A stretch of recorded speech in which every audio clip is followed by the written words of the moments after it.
21শে August 2024। ভারতের পানি ব্যবস্থাপনা কি বাংলাদেশের জন্য বিপদ ডেকে আনছে? ভারত তার উজানের নদীগুলোর ওপর নতুন বাঁধ তৈরি করছে, যা বাংলাদেশের নিচের অংশে পানির প্রবাহ কমিয়ে দিচ্ছে। এর প্রভাব কি হতে পারে? এই কম পানির কারণে বাংলাদেশের কৃষিকাজ ও মিঠা পানির উৎসগুলো হুমকির মুখে। পানির অভাব জনজীবনে নিয়ে আসছে অনিশ্চয়তা। বিশেষজ্ঞরা বলছেন, এভাবে পানি প্রবাহ নিয়ন্ত্রণের ফলে শুধু পরিবেশই নয়, দুই দেশের মধ্যে সম্পর্ক খারাপ হতে পারে। আমাদের নদীগুলো আমাদের জীবনরেখা।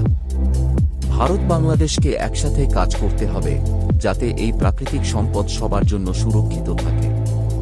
আরও এরকম সঠিক তথ্য জন্য ঘুরে আসতে পারেন আমাদের ইউটিউব চ্যানেল এবং টিকটক প্রোফাইল।